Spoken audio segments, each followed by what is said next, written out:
Welcome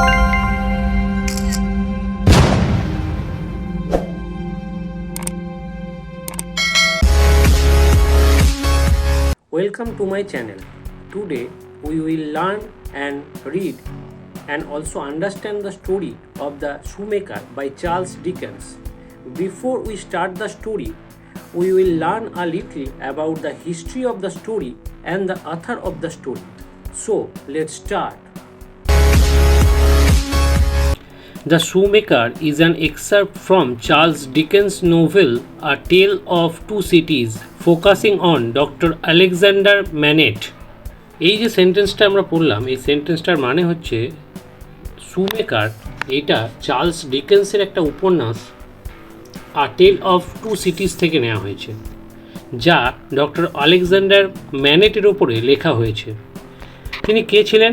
তিনি ছিলেন a former physician who was unjustly imprisoned in the Bastille for 18 years.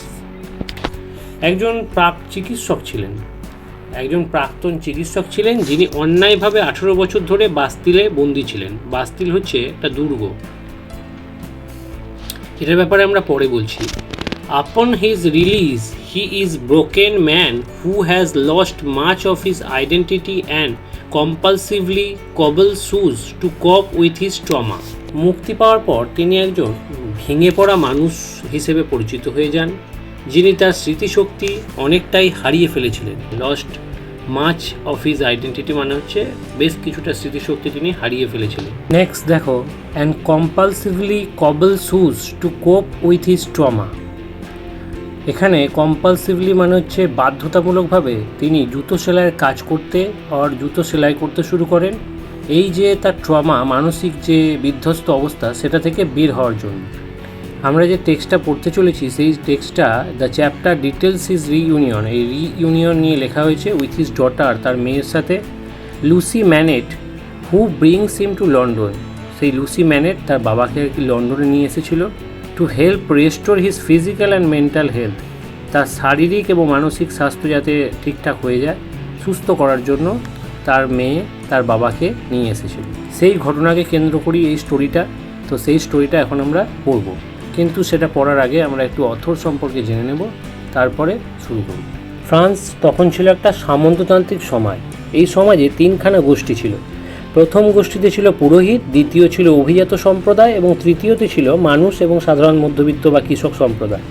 তো ফ্রান্সের যে ট্যাক্স, সেই ট্যাক্স এই সাধারণ বা নিম্নবিত্ত মানুষদেরকে দিতে হতো। মধ্যবিত্ত যারা একদম তৃতীয় সম্প্রদায়ের লোক, তাদেরকেই সমস্তটা বহন করতে হতো। ওপরের যে পুরোহিত এবং অভিজাত সম্প্রদায়, এদের কোনো ট্যাক্স দিতে হতো না।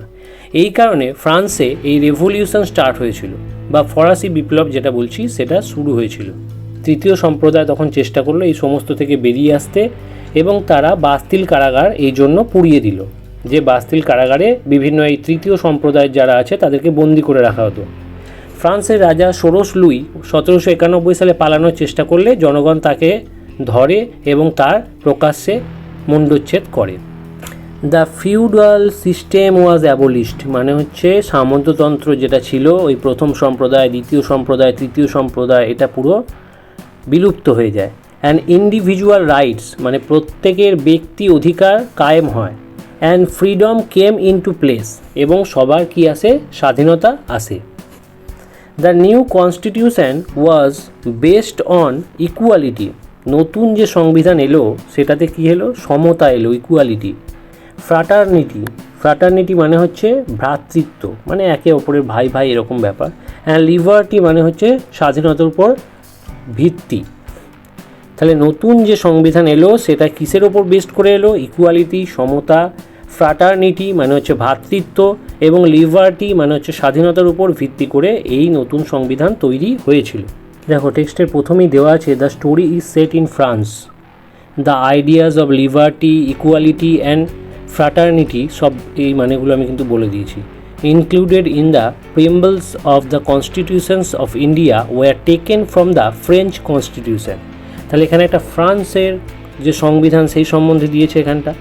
এবার তার নিচেই দেখো কনস্টিটিউশনস অফ ইন্ডিয়া, মানে ভারতের সংবিধান কি বলছে সেটাও দিয়ে দিয়েছে। We, the people of India, having solemnly resolved to constitute India into a sovereign, socialist, secular, democratic republic and to secure to all its citizens. মানে কি?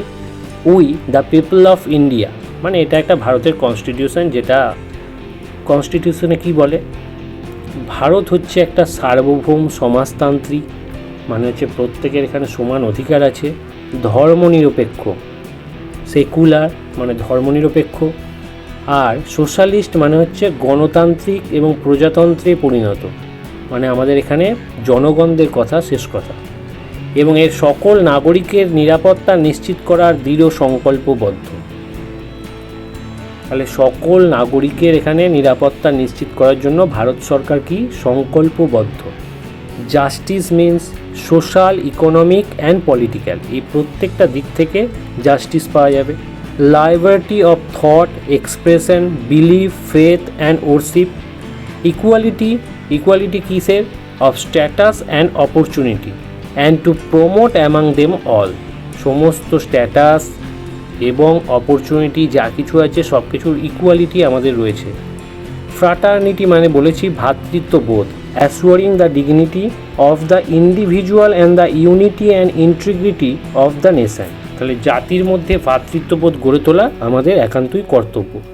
In our constituent assembly this 26 day of November 1949, 26 day 26শে November 1949-এ এই assembly কী হয়েছিল? Start হয়েছিল। Do hereby adopt, enact and give to our self this constitution. এর 26শে নভেম্বর প্রথম এই কনস্টিটিউটের যে অ্যাসেম্বলি, সেই অ্যাসেম্বলি পাস হয়েছিল, তো এই জন্য এটা দেওয়া আছে। Before we start the story, let's learn a little about the author which is in your text book. Charles Dickens, 1812 to 1870. He was born on 7 February 1812 in United Kingdom and died on 9th June 1870 in United Kingdom. First যে লাইনটা রয়েছে সেটা একটু পড়ে নিই। Charles Dickens was one of the most renowned author of the 19th century. 19th century কোন সময়টাকে বলে? এই 1800 থেকে 1899 পর্যন্ত সময়টাকে বলা হয় 19th century। তাহলে এই লাইনটার মানেটা কি আমরা এখন বুঝবো। One of the most renowned, renowned means এখানে বিখ্যাত, ফেমাস যাকে বলে, তো তিনি ছিলেন একজন বিখ্যাত লেখক of 19th century। Of 19th century means ওই 19বিংশ শতাব্দী। His novels were appreciated not only for their plots and interesting character. তার যে গল্পগুলো সেগুলো শুধুমাত্র যে গল্পের মোড়ক বা বিভিন্ন রকমের ইন্টারেস্টিং ক্যারেক্টারের জন্যই গল্পগুলো কিন্তু সফলতা পায়নি, but also because they provide a commentary on the terrible condition in which young children worked in factories. But also because they provide a commentary on the terrible condition in which young children worked in factories. তার গল্পগুলো আরও বেশি প্রসিদ্ধ হয়েছে কারণ factory means এখানে ওই কলকারখানা, তো কলকারখানায় যে সমস্ত ছেলেপুলে কাজ করতো, ছোটো ছোটো বাচ্চা বাচ্চা ছেলেপুলে, তাদের ভয়ানক পরিস্থিতি সম্বন্ধে তিনি গল্পগুলো লিখেছেন। তো সেই জন্যই তার স্টোরিগুলো আরও বেশি কী হয়েছে, রিনাউন্ড বা আরও বেশি অ্যাপ্রিসিয়েটেড হয়েছে।